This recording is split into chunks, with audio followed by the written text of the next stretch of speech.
Good morning, students. Today we are going to see what is planning, what is the definition of planning, and what are the features of the planning. So, according to Coombs and O'Donnell, planning is deciding in advance what to do, how to do, who is to do it. It bridges the gap between where we are to and where we want to go. It makes possible things to occur which would not otherwise occur. So, in our day to day life, we are doing a number of plannings. So, you people try to relate this definition to your day to day activities. We are planning for many things. We are planning to come to college. We are planning to go to buy something. We are planning to do an online shopping. So, there is a steps. There are certain steps associated with all the planning process that we are doing. So these are some other definitions given by Erwick and Henry Fayol. So this is the famous definition. Planning is deciding the best alternative among others to perform different managerial operations in order to achieve the predetermined goals. Now let's see what are the importance of planning. It helps in achieving the business objectives. Suppose in an organization, if there is no proper planning, how they are executing their short-term goals and how they are executing their long-term goals. Every day there should be certain amount of planning. So what has to be done today? What has to be achieved today? Who is going to take the responsibility of this? By the end of the day, what should be the output? So in order to achieve the business objectives, planning should be there. Optimum utilization of resources. In order to wastage, in order to minimize the wastage of the resources, planning has to be there. The resources be like the time, the employees, the efficiency, or the physical resources, so whatever. So whenever there is the utilization of the resources, there should be proper planning, then only the wastage can be eliminated. Reduces uncertainty and change. So whenever there is a change, people will be worried, people will be frustrated because there's something that is new. They need to come out of their comfort zone. So whenever they need to come out of the comfort zone, there should be some preparation.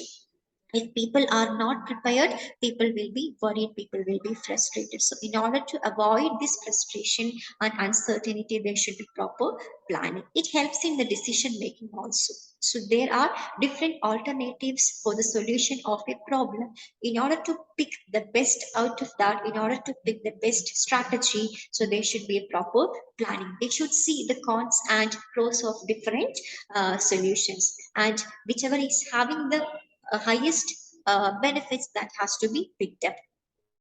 And it makes the employees conscious of the organizational objectives. Every day they should be planning.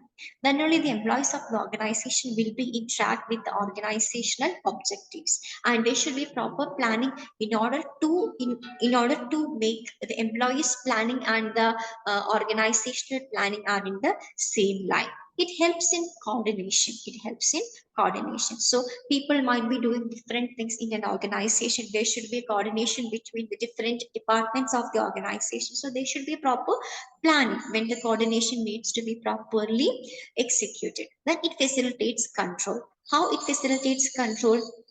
So it checks the performance against the predetermined standards. What do you mean by controlling?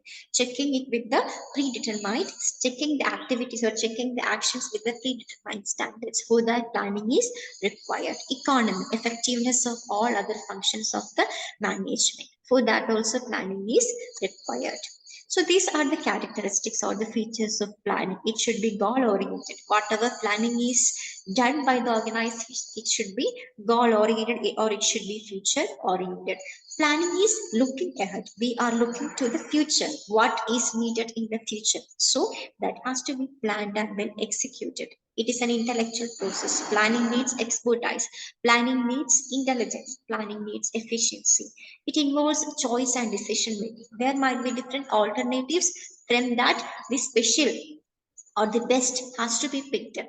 So we can say that there is decision making associated with planning. It is the primary function of the management. So all other functions of the management will be following the planning function. So we can say that it is the primary function of the management. So these are the characteristics of planning. It is a continuous process. So planning will happen every day. till the end of the organization. It's a continuous process. It is a never ending process in the dynamic business environment. It is all pervasive. We can see planning everywhere. It can be seen at the base level, the middle level, and at the top level of the management. So it is designed for efficiency. Why planning is there? In order to save time, in order to save energy, in order to save uh, the resources of the organizations. It is flexible. It has to be, whenever there is a plan, it should be flexible. It has to be revised. It has to be updated. The plan should be flexible enough to make changes in the future. It minimizes risk. Whenever there is a risk, it will be minimized, or whatever risk are there, that can be minimized by the proper planning or by the proper execution of the things according to the pre-planning. Okay, students, thanks for listening. Uh, this is all about planning, the characteristics of planning, and the importance of planning. Thank you so much.